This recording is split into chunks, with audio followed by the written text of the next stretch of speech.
மறுபடியும் அதான் சொல்கிறேன். இப்போ நீங்கள் செங்கோட்டையன் போயிட்டாரு, பலமாக பெரிய பலம் தான் அவங்களுக்கு. அந்த பலத்தை அவர்கள் பயன்படுத்தி கொண்டால், அந்த அனுபவத்தை பயன்படுத்திக்கிறாங்க. ஓகே, இப்போ செங்கோட்டையன் ஒன்றும் இல்லை, பிளான் ஒன்று போடுறாரு.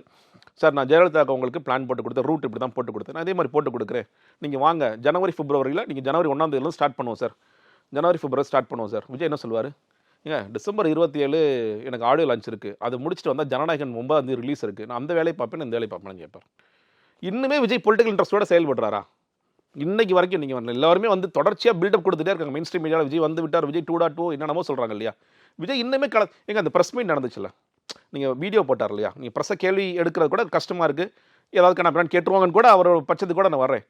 இந்த ப்ரெஸ் மீட்டை விஜய் இல்லைங்க ஹேண்டில் பண்ணி இவராக நடுவில் உட்கார்ந்து நீங்கள் வீடியோவில் பேசின அதே கண்டென்ட்டை இந்த மாதிரி அனுபவமிக்க ஒருவர் எங்கள் கட்சிக்கு வந்திருப்பது எனக்கு மகிழ்ச்சியாக இருக்கின்றது, அவரோட அனுபவத்தை ஏற்ற நாங்கள் செயல்படுவோம். இவர் 4 மாவட்டங்களுக்கு இது என்னது அமைப்பு செயலாளர் வாயாலேயே அந்த பொறுப்பு அறிவிச்சிருந்தாருன்னா முடிஞ்சு போச்சே. இன்னொரு இம்பாக்ட் தானே சார். நீங்கள் மறுபடியும் நான் ஓகே பாய், நான் பனையூருக்கு போ, நான் வந்து நீலாங்கரை போகிறேன், நீங்கள் போய் ப்ரெஸ்ஸை பார்க்குறேன்னா பார்த்துக்கோங்க. நீங்கள் இன்னுமே வந்து நீங்கள் ஒரு கூட்டம் அந்த இதில் யாருங்க இருந்தால் ஜான் ஆரோக்கியசாமி இருந்தார். நான் எப்படி பார்ப்பேன்னா, இப்போ ஜான் ஆரோக்கியசாமி சொல்கிறது விஜயும் செங்கோட்டையனும் கேட்டு இல்லை, செங்கோட்டையன் அவர்கள் சொல்கிறத ஜான் ஆரோக்கியசாமி கேட்டு டிரான்ஸ்லேட் பண்ணுறாரு. இணையதுக்கப்புறம் சோஷியல் மீடியாவில் எழுதுனாங்க என்னன்னா, இனிமேட்டு வந்து செங்கோட்டையன் அட்வைஸை விஜய் கேட்க போறாரா இல்லை விஜய் அட்வைஸை செங்கோட்டையன் கேட்க போறாரா?